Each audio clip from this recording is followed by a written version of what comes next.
Well, why are we not surprised? First it was the dreaded mobile phone, and now it's Wi-Fi with new health fears for the internet generation. So should we really be worried? Well, if you believe the country's best brain surgeon and plenty of cancer researchers, radiation transmitted from Wi-Fi just might, be dangerous. Here's Maggie Palmer. It's invisible and incredibly powerful. It allows us to be online all the time. Wi-Fi internet operates by emitting electromagnetic radiation, the same thing mobile phones release. Last year, a study found using a mobile could increase the risk of cancer. So, could Wi-Fi also be harming our health? I personally feel like there is a relationship between the two, i.e. exposure to electromagnetic radiation and brain cancer. Especially for our children, who are the heaviest users of a lot of technology. In effect, what they are is lab rats.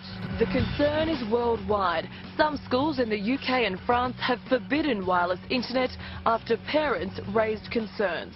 Acclaimed neurosurgeon Charlie Teo fears there's a connection between exposure to wireless technologies and illness. There's this latency between exposure and the genesis of a brain tumour.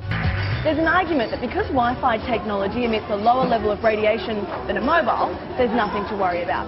I'm in the middle of the Melbourne CBD right now, and if I search for Wi-Fi on my laptop, there are 12 different connections available. And unlike a mobile that we only use occasionally, we're being exposed to this radiation all the time. Don Maisha's PhD looks at electromagnetic radiation and standards. He worries about the impact of long-term exposure. And in relation to Wi-Fi, there is a body of science which says, for some people, this may be a health risk. George Parker is walking proof of that. He says he physically feels when Wi-Fi internet is activated. It's a burning sensation all over your skin and face, mainly the face and arms and legs down to the ankle. You get heart palpitations.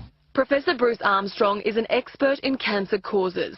He's not convinced Wi-Fi poses a risk, but he does concede the long-term ramifications of widespread usage are unknown. I cannot conclusively say that there is no link. And it's for that reason that prudence can be the right action to take.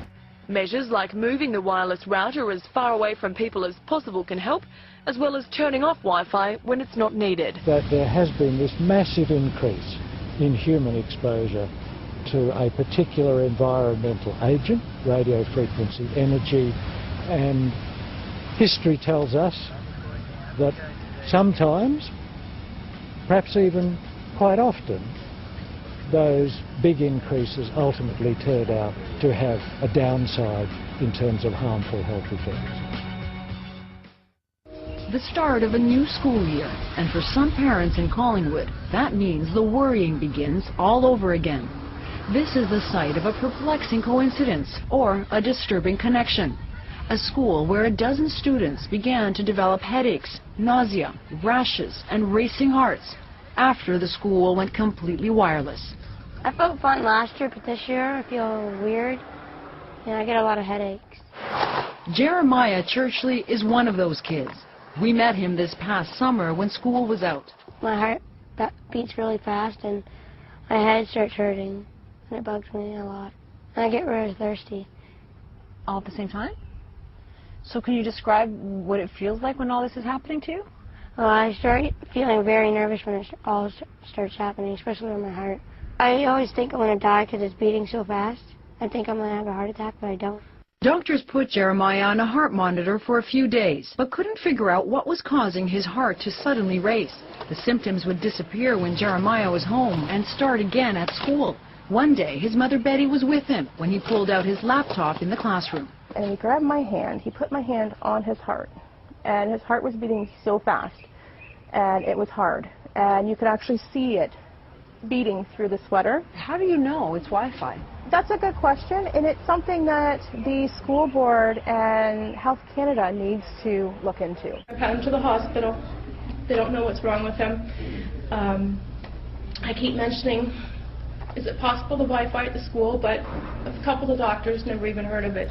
For months, Churchley has been looking for answers, and she's not alone. I get a phone call that he's collapsed again. I just feel lost.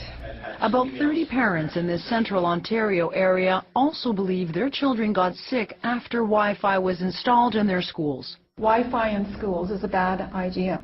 On this night, they've invited a controversial professor from Trent University to speak to the community. Magda Havis is Canada's leading voice against Wi-Fi. She's researched radiation effects on health for nearly 20 years and says about 3% of the population is sensitive to radiation. I think that the inventors of radar never dreamed that we would have the same frequencies inside classrooms exposing children to them. Havis says Wi-Fi routers are like mini cell phone towers, and based on what some studies on cell phone tower exposure and cell phone use have found, she says Wi-Fi can be dangerous too. The closest we can get are cell phones and cell phone towers, very similar frequencies, and we're finding it's making people sick. Wi-Fi works through the transmission of radio waves between a router and a small transmitter in a computer. The radiation signals are about 50 times weaker than a cell phone. But critics say a child in a school that is completely wireless is spending the day under a Wi-Fi smog, constantly exposed to radiation signals from many transmitters from the hours of 9 to 3 every day. In fact, in these parts, there's no getting away from Wi-Fi in classrooms. In the last 2 years, the wireless technology has been installed in more than 100 schools in the area. We got a tour of Mountain View after students had gone home for the summer. 8 routers are in place here. There's even one in the kindergarten class. Parents like Churchley have offered to pay to have the school hardwired and say they aren't asking for much more. Getting somebody, a professional in to investigate. Either turn off the Wi-Fi, all of them, for a few months and see how the kids act. The board did consult with a lot of experts after parents raised concerns. Provincial health authorities, a radiation scientist, and checked in with the final authority on the issue, Health Canada. All say Wi-Fi is perfectly safe. Health Canada sets the rules on how much exposure is too much in Safety Code 6. But Health Canada's safety limits have come under fire because they're based on whether radiation signals have a thermal effect. That is, whether they heat tissues in your body and pose a health risk. Wi-Fi signals are called non-thermal because they aren't strong enough to have a heating effect. But critics say there is plenty of proof they can still be dangerous.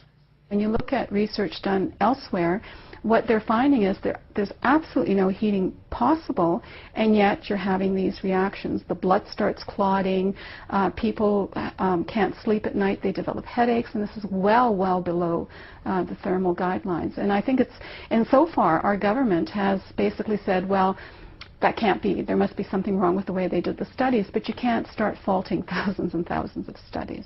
The thousands of studies the Wi-Fi skeptics point to are in what's called the Bioinitiative Report. The studies in it link low-level radiation exposure to a spectrum of health risks, from insomnia and reproductive damage to cancer. But even a 1999 report commissioned by Health Canada could not rule out the possibility of adverse health effects of non-thermal radiation and called for more research, especially among children. No conclusive evidence and still a raging debate. Despite decades of research? Yes, science is not absolute, but there's a big piece of information missing that helps explain why. Despite the thousands of studies both sides draw on, there's not one on Wi-Fi that focuses specifically on children. We need to be concerned about susceptible populations. But it does concern many experts, including one of the top scientists Health Canada consults with regularly. Daniel Krusky is the director of the McLaughlin Centre for Population Health Risk Assessment. He says the weight of evidence does suggest Wi-Fi is not harmful, but says children could be more vulnerable to prolonged exposure because they're still developing. And he wants to know more. Although there have been a large number of studies focusing on radio frequency fields, everyone really is identifying children as an area where we do actually need more data. And it's that gap that continues to fuel fears. This is the first time anyone said, please tell us. Collingwood parents managed to make their case to Ontario health officials last month. The ministry is now reviewing the science behind Wi-Fi. And concerns have been raised in other parts of the country too. If there's a question mark, you wouldn't cross the street. This summer, concerned parents and international experts drew hundreds from Toronto to Vancouver to lectures on Wi-Fi risks. And Lakehead University already bans Wi-Fi on its campuses. In Collingwood, another school year has started, and still no one can answer the question. Are the sick kids here a Wi-Fi warning signal, or is something else going on? Kruski says it's time a top authority like Health Canada investigates. I'd probably want to, number one, get some accurate measures of the level of exposure. When the public is concerned, it's the responsibility of regulatory agencies to also be concerned and to look into those issues and help resolve them. And see, that's Rivers, right? Angela Klein is homeschooling her daughter. Last year, she was in grade 2 at St. Vincent Euphrasia Elementary in Meaford. We love our school, but my daughter just can't go there right now. The reason? Wi-Fi. Klein was chair of the parent council, but quit and pulled her daughter out in June after doing her own homework on the effects of Wi-Fi. Damage to the blood-brain barrier, calcium flux. There is a link to diabetes, behavioral changes, cancer.